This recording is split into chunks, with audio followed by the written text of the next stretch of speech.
¿Sabía usted que 3 partes de la Biblia es material profético? Y esto es lo bonito de la palabra del Señor, porque encontramos auténticas maravillas, profecías que ya se han cumplido, otras profecías que faltan que cumplirse, que aparentemente están dormidas, pero que sí o sí se van a cumplir. En la Biblia encontramos también muchas promesas y las promesas en Cristo son sí y amén. Esto se va a cumplir y las promesas son para nosotros, son para todo aquel que ha entregado su vida.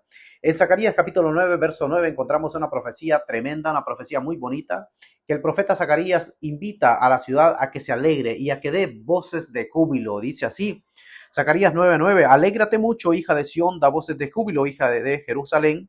He aquí tu rey vendrá a ti. Y luego menciona las características, cómo vendría ese rey. Y dice así, vendría justo y salvador, humilde y cabalgando sobre un asno, sobre un pollino, hijo de asna. Él no entró en un carruaje o en un caballo, sino que él escoge un animalito manso, él escoge un burrito, un animal de carga, y entra a la ciudad. Pero ese día que entró a la ciudad de Jerusalén triunfalmente, se estaban cumpliendo muchas profecías, tanto la profecía que está en Zacarías capítulo 9, verso 9, como también una profecía que estaba en el profeta Daniel.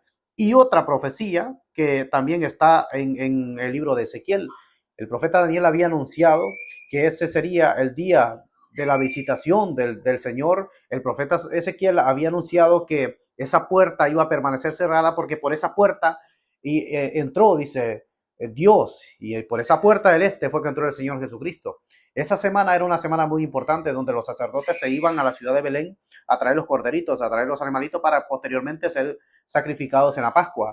Y cuando el sumo sacerdote se va a Belén en esa semana, pues el Señor Jesucristo está entrando por esa puerta, por la puerta del este, y la gente sale a decir aquellas palabras: Hosana, bendito el que viene en el nombre del Señor. Esas palabras no se las decían a cualquiera, esas palabras se las decían al sumo sacerdote cuando entraba con aquellos animalitos. Y es cuando algunos dijeron que dile a tus discípulos que se callen, porque no era ellos, no es a él. Entonces, ¿qué dijo el Señor Jesucristo? Bueno, es que esto es inevitable. Si yo les digo a ellos que se callen, las piedras clamarían, porque claro, se está cumpliendo las profecías, tanto la profecía de Zacarías como la profecía de Daniel y la profecía del profeta Ezequiel. Fue una semana muy interesante donde ellos lo recibieron, pero esa misma semana también iban algunos iban a pedir su cabeza. Y así es la multitud. Cuando uno escucha a la multitud, pues la multitud termina confundiendo. La multitud es bien variante. Incluso usted puede estar viendo un partido de fútbol y le dicen de todo al jugador y todo, pero cuando ese futbolista anota un gol, ya toda la gente le aplaude y así es la multitud es bien variante, pero la pregunta es, ¿ha entrado triunfalmente el Señor Jesucristo a su vida? ¿Ha entrado cabalgando? Porque cuando el Señor Jesucristo cabalga sobre nuestras vidas, Él transforma nuestra vida.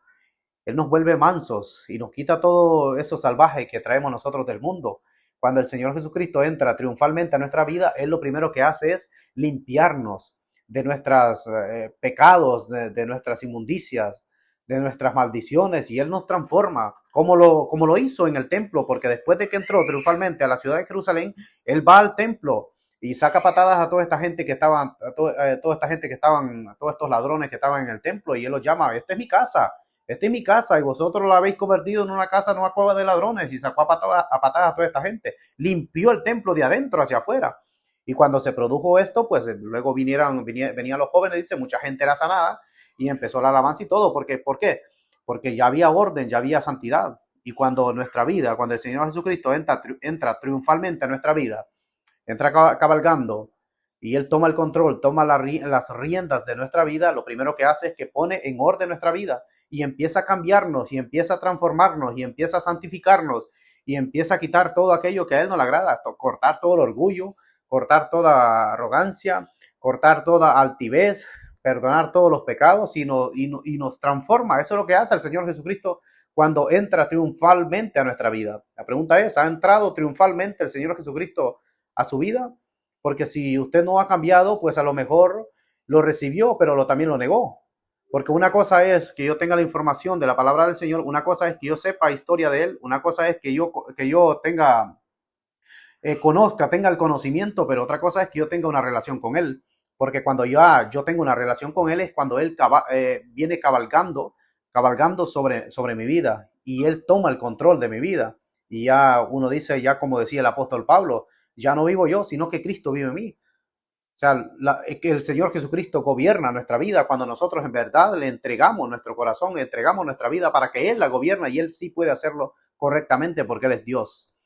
Que el Señor les bendiga, mis estimados hermanos y amigos, y a meditar en esta bonita profecía que encontramos aquí, que ya se cumplió, pero queda con esta pregunta: si el Señor Jesucristo en verdad ha entrado triunfalmente, y si no ha entrado triunfalmente todavía en nuestra vida, deje al Salvador entrar a su vida, que Él pondrá en orden su vida, Él pondrá Él santificará su vida, Él perdonará sus pecados y Él tomará el control de su vida. Que el Señor le bendiga.